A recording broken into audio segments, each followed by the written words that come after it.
Hi, everybody. This is Blaine DeSantis, and I welcome you to another edition of Books and Looks. Yes, it's our weekly voyage of discovery into the wonderful world of books, the best of history, mystery, fiction, and nonfiction I've been reading. And to go along with that, interviews with the authors, exclusively here on Books and Looks. Hey, and let's not forget our partner, booktrib.com. You want a new book to read? You want to see a review about that? Booktrib.com. You want to get somebody a book item? Maybe a little souvenir or maybe a mug, maybe something. Take a look at booktrib.com. You have a book club? Take a look at booktrib.com. They have books for book clubs. It's all sorted there. Booktrib.com. Anyway, hey, this week we're talking about the book Going Dark by George M. Mehok. And this is a gripping techno-thriller that spans the battlefields of American Revolution up to cyber warfare in the modern time. That's correct. Yeah, that's a large time period. Yeah. Going Dark weaves a multi-generational tale of intrigue, of sacrifice, and the relentless fight against tyranny. There are devastating terror attacks in the United States in this book, which, as you know, is a work of fiction. Anyway, there's many terrorist attacks against the United States. And it's up to NSA employee Paul Knox to figure out exactly what's going on, who's behind this, and we got to try to save the country. This is a great book. It's all about saving his country, his family, and the legacy that binds him to way back in the Revolutionary War. So anyway, I'm Blaine DeSantis. This is Books and Looks. And today I'm going to be reviewing the book Going Dark by George M. Mehok. Well, now, that's not our typical introduction now, is it, friends? No, because unfortunately, due to, as we call it, the legal system, an intervening superseding event, George cannot be with us today. But I'm going to show you this book, Going Dark, George Mehok. Okay, there's a name, Going Dark by George Mehok. I really enjoyed this book. I really did. As I said, it's a techno-thriller. And it's my first fiction book I've been reviewing this year. And I think you're going to enjoy it, okay? Because it really does. It spans two timelines. It spans the Revolutionary War up to current day. Now, it's not something going on every time, but two specific periods in our history. And it's fascinating how George Mehok blends these two together. And one of the things that's involved in this entire book is this. You see that thing? You see that coin? Yep, there's a coin. Okay. That's important in this whole thing because it's a coin that was given by George Washington to members, his most trusted members during the Revolution. And if you have that coin, you are trusted. You can go anywhere. You can do anything. You're doing this basically with the permission of George Washington or the person who's given it to them. Okay. That is important because this gets passed down from generation to generation in this one family. And Paul Knox is part of this family. Wow. So we're sitting here linking these two things almost 200 years or more apart. And it's a wonderful thing because, there's a book. I don't know.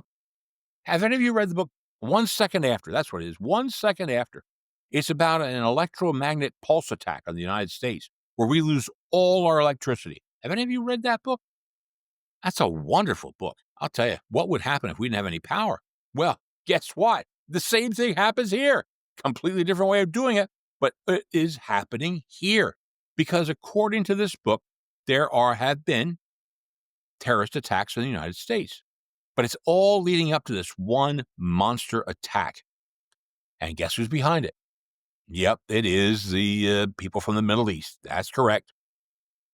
And they are trying to have America basically go back to colonial times, no electricity. Not even colonial times. Go back 150 years, no electricity. Okay? So that's how it is. And that would give them the power. And, that's one of the things you said, why do people want to do this to the United States? Why do people want to do this to us? We're the good guys, aren't we? Well, think about it. And I'm not trying to make one way or the other. Let's say you're from Syria or you're from Lebanon or Jordan or some other place that's been bombarded by bombs and wars and everything else. We might not be the good guys over there. We might not. To them, we might not look like the good guys. Okay. And so that's why they want to get back at America. They feel that we're the ones causing them the problems. And so they're trying to get back at America. Wow. It's a really, really well done plot. And you understand where this guy's name is Hassan. You understand where he's coming from because his entire family was killed by bombs, which were manufactured by the United States. Yeah. See, that's the trouble. And so he has this, this hot nut against the U.S. And he's really become a computer genius. And now you say, well, Blaine, how does this link to the Revolutionary War? Well, because back in the Revolutionary War, the true person, his name is Jack Jouett, Jouett, Pruitt, I don't know, Jouett. Anyway, I'm not sure how it's pronounced, but anyway, it's a real figure. And this is a very minor person, but who has, in this book, a very huge part to play in this entire story. Because Jack Jouett has been sent by his commissioners down here in the Carolinas to go up to warn Thomas Jefferson that the Brits are coming to get out of Dodge, basically. They're coming to take over where you're at. And because Jefferson was up there and was an important person, a governor or something of Virginia. And he gets there ahead of time. And Jefferson basically says, okay, here's what I need you to do. You got to get up to George Washington. And you got to tell him that they're coming. They're marching on Mount Vernon also. So off goes Jouett with two of his friends and to warn Washington. And eventually Jouett is entrusted and gets one of these coins, which I showed you, okay?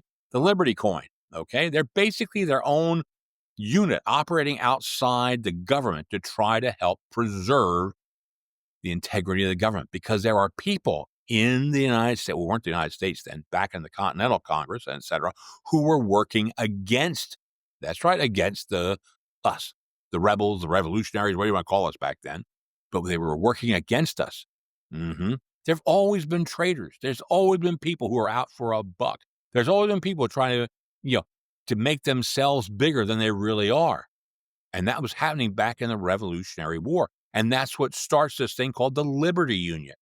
The Liberty Union is a small and elite group of people. And they go out and they have this coin and they're basically given carte blanche anywhere they want to go and do what they have to do to preserve democracy, to preserve America. And now we bring it up to this time. And here we have Paul Knox being given this key by his father prior to his father's death. And now the key is not a key, it's a coin. I misspoke, friends. Given this coin prior to his father's death. And now doesn't know, but he's part of the Liberty Unit. He didn't know. He was 16 years old or so. His dad dies. And things go to hell in a handbasket. He grows up, he has a wife, he has a daughter, and, he becomes with the NSA, but then things are happening. Apparently there's a terror attack that his wife is killed in, and now he's got all sorts of dilemmas, but he's also a computer genius. And he's devised a system that's sort of under the radar that can detect all this traffic. See, we're always under security. And that's one of the things that George brings out is we're always under surveillance. George, by the way, is a cybersecurity expert and analyst. Oh, yeah. So when he writes about it, things are going on. Boy, I wonder if they're listening to me right now. I'm not sure, but somebody's checking out on somebody all the time. And they weren't finding anything. They were finding no excess chatter, no going dark, no nothing. And yet these explosions, these terrorist attacks were happening. One in the airport in Chicago, one in Pennsylvania, all over.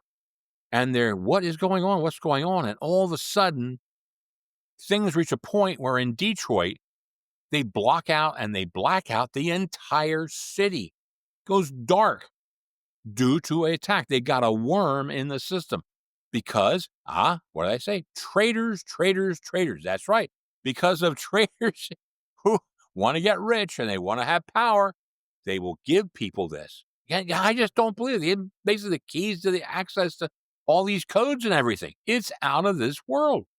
There are traitors in government. There's traitors in research. There's traitors everywhere. And you got to know that, friends. It's not just fiction. Okay, it's not just fiction. There are people who are working against us to promote their own interests, one way or the other. They won't tell you that, but there are people out there, and that's really, really an interesting part of this story. Who are these people? Why are they doing this? Bottom line, Paul Knox now gets put on the tail to try to find out who is doing this. And even among the the Middle East revolutionaries who are here trying to destroy America, there's a traitor within them. That's right. Somebody is trying to undo what this guy Hassan is doing. He's going to do somewhat of it, but doesn't want to do everything. Again, why? Money, power. The guy liked the money and the power he got, so he's thinking, I don't need Hassan. I can just, we show him what we can do. That's enough. And so this is going on. I mean, there's all sorts of funny stuff going on here.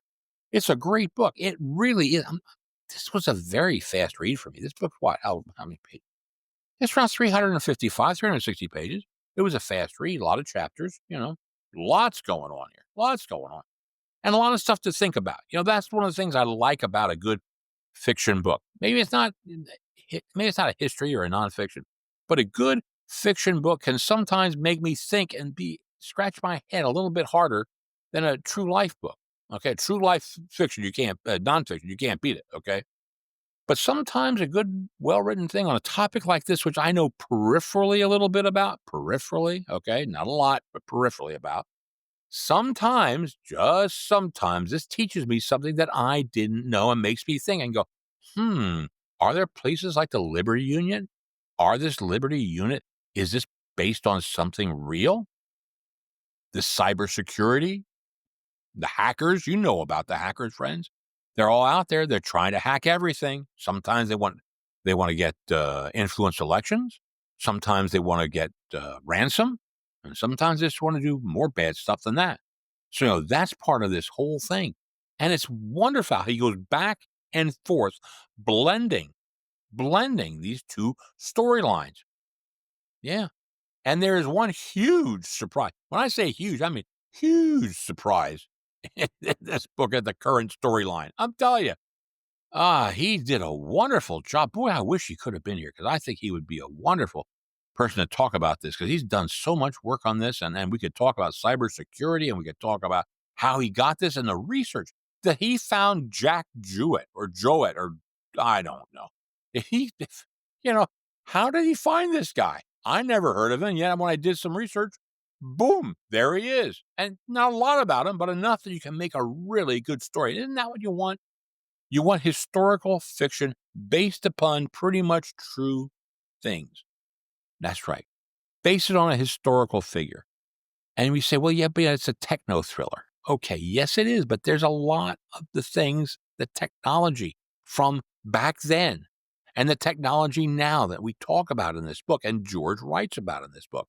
He blends it also very, very well. I probably said the word blend more than I have in years. I mean, but that's what's happened. It's just, it all comes together and you have a wonderful tale. And for all of you, it's not just all shoot 'em up, bang, bang with just dumb stuff. Okay. You know how some thrillers are, we kill 5,000 people with one gun or something. Yeah. Some of them are just so unbelievable. This is believable. And it's not utterly gory. It's not overly gory. Plus we have two women in it. That's right. Two. We got a girl named Leah, Lia. Leah's in it, and she is part of this Liberty Union. I keep saying union. It's Liberty Unit. That's right. And I think it is a Liberty Unit novel. That's right, a Liberty Unit. And anyway, Leah saves Paul's butt quite a few times in this thing. She's a kick-ass woman, and I'm telling you what, she is a wonderful character. I love her a lot. So, I like her. And I like Paul's daughter, Emma, who may be smarter than Paul, but who has become estranged from her father because after her mother, which is Paul's wife, is killed, Paul basically goes on a year-long bender. I mean, he just is drunk, doesn't do anything, could care less. He's fallen. It's just his whole life's fallen apart. And he doesn't talk to his daughter, doesn't have anything. And she's up in Boston working up in one of the colleges up there. And yet in the end, what they are trying to do is she's got the key to everything that has to be done in order to black out the entire United States. Oh my God. So now the bad guys are going not just against people in Detroit, they're going to go to Boston to try to get the daughter, to force her to get the information. And, and here comes Paul. Paul to the rescue. Does he? Maybe it's Leah to the rescue. I don't know. And maybe there's this surprise to the rescue. I don't know. It certainly is not George Washington time traveling or Jack Jouett. Okay, they don't come to the rescue. But it's just, again, it's just really interesting the way he did it. And the thing that's impressive about this is he is a first-time novelist.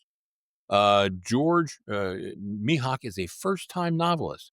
And I thought for a first-time author, this was really, really well done. Okay. And I wish he could be here, but I liked the book so much that even though he couldn't make it, I wanted to spend a few minutes with you going over his book, because I think it's good to be able to get some new authors and to see what they're writing about. And so I hope you take a time. Go ahead. Again, let me show you the book here. It's Going Dark by George M. Mehok. And there's that Liberty coin, which is the important thing in here. Yeah. I know my brother-in-law and my nephew, one in Romania, one in England. They're going to be going wild. This is their sort of stuff, okay? If you can get it, guys, you want to read this book, okay? Because you're going to really, really like it. But I know a lot of you here in the United States are going to like it too. So anyway, that's a little bit, just a little bit about this book, Going Dark. Now, what am I looking at? I'm looking at a heck of a lot of good stuff. I got some wonderful books coming on. I mean, we got, including some unique books. I have a book on starlings. Folks, are any of you birders out there? Are you birders? I didn't think I was, and now all of a sudden, my father-in-law, before he died, got me hooked on hummingbirds and other things, and now I got feeders of hummingbirds, of regular things. And so what do I now get? I just don't have hummingbird feeders and a regular tube feeder. No. Now my son, Nathaniel, my daughter, Sarah, have bought me a video bird feeder. That's right. Nathaniel's girlfriend, Emily, thought of it. The kids bought it for me. And so it was like a joint effort here, okay? But now I'm watching all these birds, and it flashes on my watch and my phone, and I'm watching birds all the time. So a book on starlings, hey, why not? That's coming up. I got a baseball book or two coming out. That's going to be a lot of fun. Matter of fact, one that goes back to the year 1978 and looks at baseball, disco, the culture. Oh, yeah. Yeah, that was a big year back then. I'm telling you what, I got one about Paul Revere's ride coming up. Absolutely. I got a couple British people are coming on. Yes, you know me. I love the British novels. I love their mysteries. I got a couple British people coming on. So it's been a really full winter for me lining up. As a matter of fact, I'm lined up into June already. Can you believe that? It's going to be wonderful. We're even trying to get some panel discussions, some deep dives going on. Just makes it a little bit more jivey and interesting for everybody. And don't forget, if you are on Instagram, look for me, okay? Because I'm now doing something called, 1 minute book reviews, or as I call it, 1 minute or a little bit more book reviews, because you just can't get book reviews in. But it's on Instagram. I'm there too. I'm trying to get all over. So anyway, and I'm told there's even going to be a website coming shortly. Oh my God. I can't believe it. I'm overjoyed. What a heck of a year we have here in 2045. Oh my. Yep. 2025. What a year. It's going to be a lot of fun, friends. So join me for the ride. Enjoy the books. And I understand if you can't get to read the book, just listen to this. You're going to learn a lot just listening to these interviews that I have, because they're really good people telling you really good stuff. So anyway, on behalf of my good friends at booktrib.com, on behalf of my good friends at Podcast Studio X, this is Blaine DeSantis for Books and Looks. Say, may all your leaves be pages in a book.